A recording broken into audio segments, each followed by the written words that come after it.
Hello, everyone. My name is Matt Arant from Arant Academic Planning. This is another installment of our virtual information session series where I've been joined by professionals from schools all across the United States, Canada, and Europe. These schools represent a wide variety of differences in terms of size, geographic location, and school type, whether it is a small liberal arts college, a large flagship research university, a religiously affiliated institution, a women's college, a men's college. So a wide variety of just examples to choose from. And tonight I am joined by one of our Canadian representatives from the University of Victoria. So I will turn it over to her. Emily, take it away. Thank you so much. Well, hello everyone. Thanks for joining me virtually. Before I begin, I want to acknowledge that I am situated on the University of Victoria, which is located on the traditional territories of the Lekwungen people, known today as the Songhees and Esquimalt nations, and the Wasanich people whose relationship to the land remains ongoing.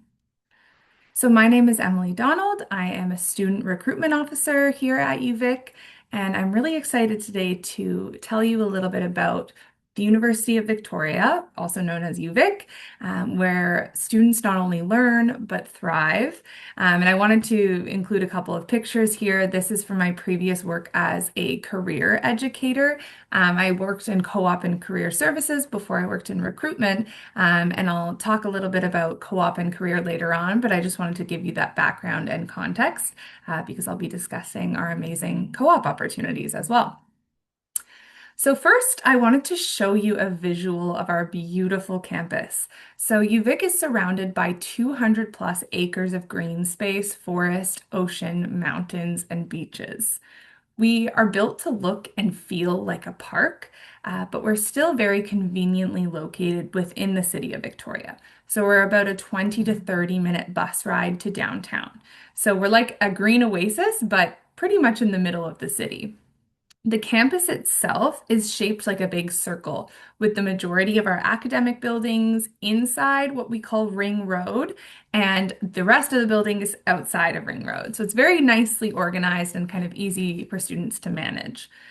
So essentially, the interior of the campus is pedestrian only, so we are a walking campus. You can walk from one end of the campus to the other in about 10 minutes.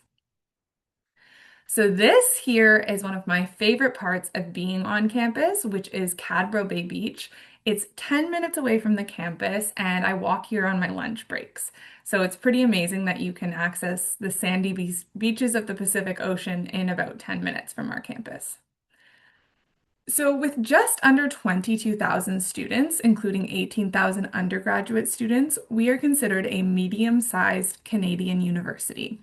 For comparison, the largest university in the province of BC is UBC, which is roughly three times our size. And the largest in Canada, U of T, University of Toronto, has about 100,000 students. So we have some massive schools here in Canada. So that is why I like to call UVic the Goldilocks of universities. Not too big, not too small, just the right size. At UVic, you have access to the innovations and advantages of a large university, from research, employer, international partnerships, to tons of lively social activities and 100 plus program options. But you'll also enjoy that tight-knit community of smaller class sizes in a smaller campus to build those long-lasting friendships and academic connections. So it really is the best of both worlds. Something else that makes us unique compared to many other universities in Canada is that we're considered a destination university, meaning that about 75% of our student population is from outside of the local area. So we are the opposite of a commuter school. You won't be alone in relocating to Victoria to study here. So where are we exactly?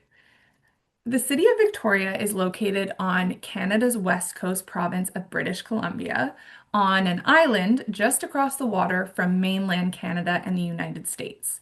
So you'll see here on this map, here's Vancouver Island, and then Victoria is just on the southern tip there. We're very close to cities like Seattle and Vancouver, just a short flight or ferry ride away. So you could either walk onto the ferry or drive your car onto these ferry boats to bring you over to the island. I have a few flight times listed just kind of for reference. So from Houston, it's a 7 hour flight to Victoria. From, oh, sorry. And from San Diego, it's about a 5 hour flight. Oh, sorry, my presentation just stopped scrolling. Okay, I can't see the rest of these flight times. But this is kind of a good reference point on the map here. You can see how long it takes to get from Seattle and Vancouver to Victoria. So Victoria is currently ranked the best small city in the entire world. So it is a very desirable place to live. With about 423,000 people living here, we have all of the benefits of city life, like shopping, restaurants, culture, but a lot less chaos than a big metropolis. So even though the Pacific Northwest might be known for rain in the winter, we actually get about 64% less rain than Vancouver and 42% less rain than the Seattle area. We're in what's called a rain shadow here in Victoria, so a lot of the precipitation is um, blocked by mountain ranges. So, this might sound like a beautiful and appealing place to live, but what makes studying in Canada such a great option? So, aside from being a paradise for outdoor enthusiasts, Canada is also one of the most sought after places to live on the entire planet. We're currently ranked the number 5 country in the entire world for quality of life due to factors such as healthcare, political and economic stability, safety, and diversity and inclusion. So, Canadians are known for our friendliness and our kindness, and Canadians are incredibly diverse and coming from all different parts of the world. But I think even more so than just friendliness and kindness, Canada is an extremely inclusive country. So, very welcoming, and includes people from all backgrounds and walks of life, including folks of varying abilities and those from the LGBTQ plus community.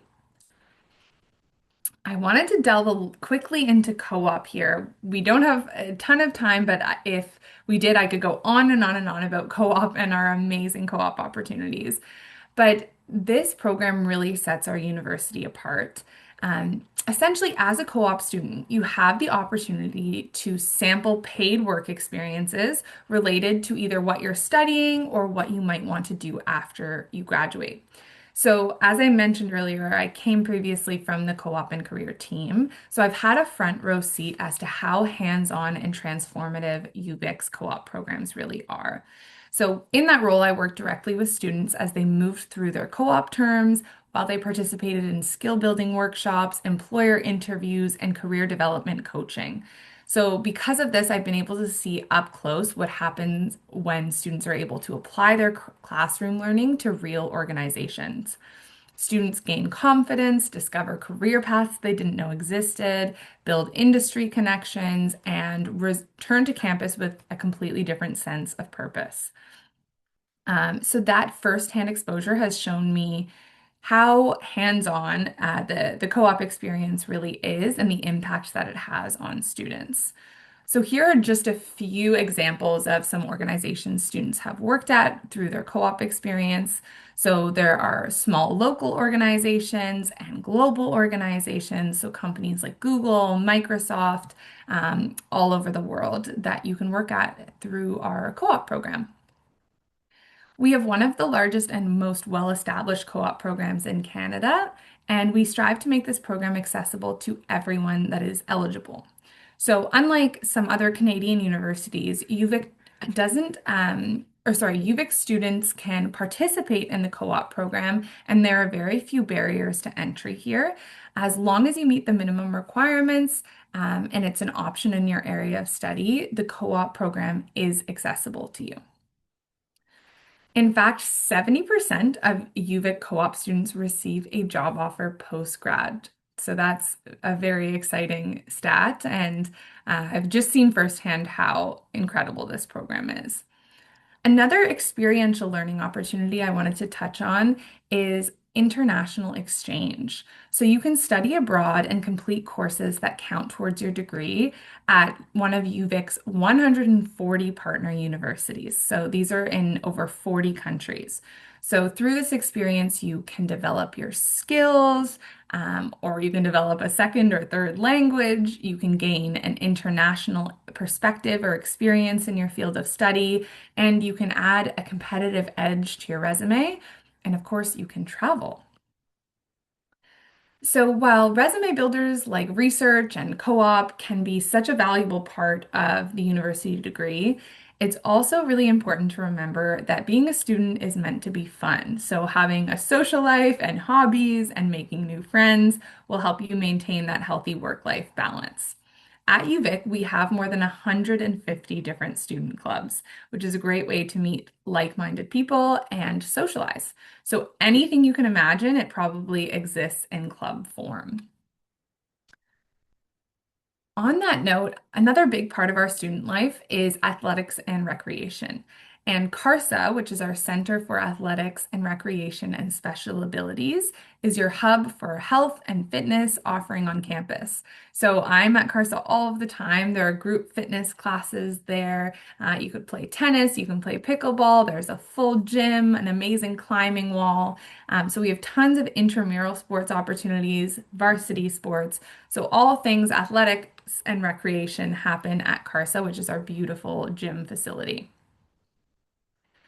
There's also a huge network of people at UVic who are here to make your transition into university as smooth as possible. So our student supports include academic advising, our Center for Accessible Learning, residence services, counseling services, and our International Center for Students. So we have specific supports for international students. Our International Center for Students can help you with questions once you've been admitted to UVic about things like study permits, health insurance, setting up a Canadian bank account, and anything you can think of when it comes to relocating to Canada. So we want to make sure that people from all different circumstances and backgrounds are adjusting well to university life in a new country.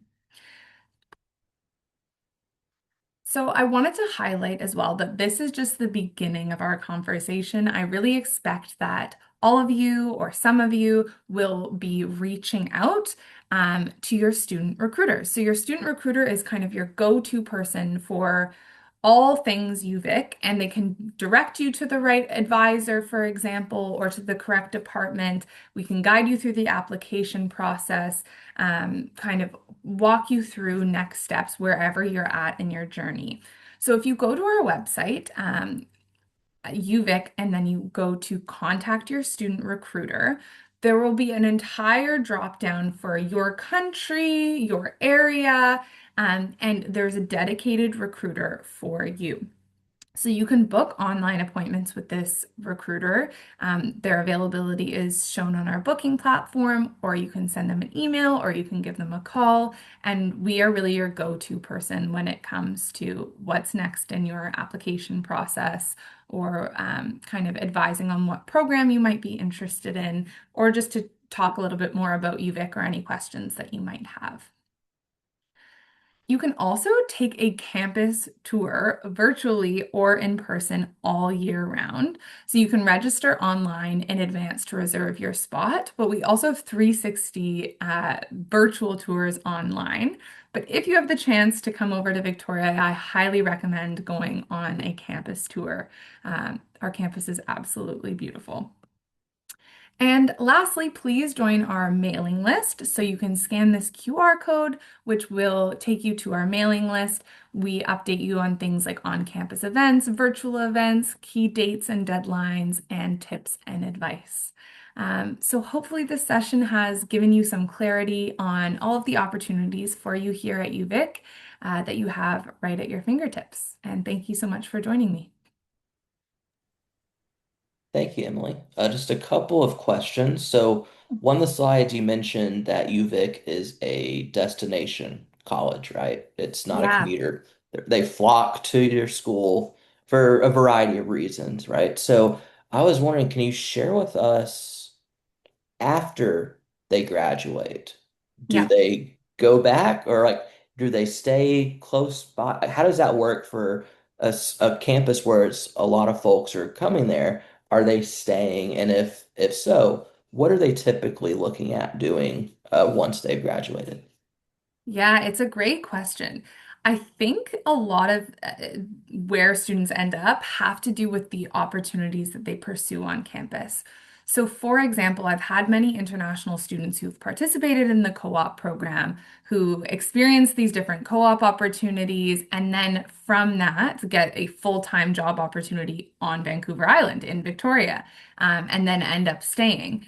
Um, Sometimes that isn't the original intention, but often students love it so much because it is such an amazing city and such a desirable place to live that if they've found a work opportunity, which they often do if they're participating in co-op or any kind of experiential learning opportunity at UVic, then they stay. So that's really kind of the differentiator there. I would say if students are involved in participating in these work experiences, they're more likely to stay. When they end up leaving, as if they're kind of searching for different work opportunities that maybe are not available to them on Vancouver Island. But Vancouver Island and Vancouver are quite close by, so there's also Mhm. lots of work opportunities there that students can access. Um, but a lot of students are staying on the island. Some are going to Vancouver, some are going to kind of bigger cities like Toronto or Montreal. But again, I do find that the ones that have started building connections and have gained work experience in Victoria stay in Victoria. So like the co-ops could largely dictate that decision to Definitely. stay or go. Yeah, definitely. Co-op and or like any other type of work Mhm. experience. Okay.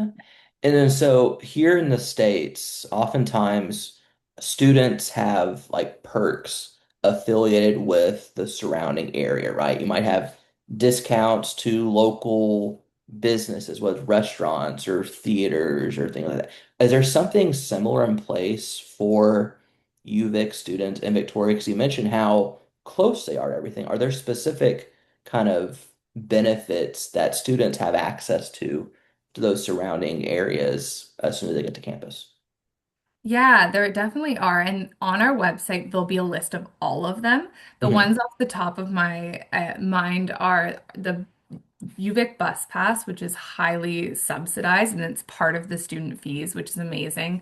Also, Okay. access to Carsa, which is our fitness facility. And then there's student discounts at the bookstore, at certain local stores.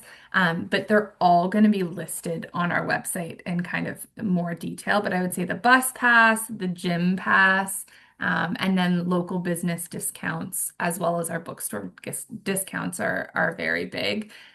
Also, there'll be kind of lots of local gyms and things like that that have student discounts. So lots of local businesses are kind of catered to students in that sense that they have a student discount available. Okay. So that's all I have right now. And you've on the slideshows here, you have a lot of different ways for folks to contact you. So hopefully they'll be able to access that and figure out the QR codes and all that fun stuff. But like I said, on behalf of Emily and myself, thank you for joining us this evening. Thanks, everyone. Thanks, Matt.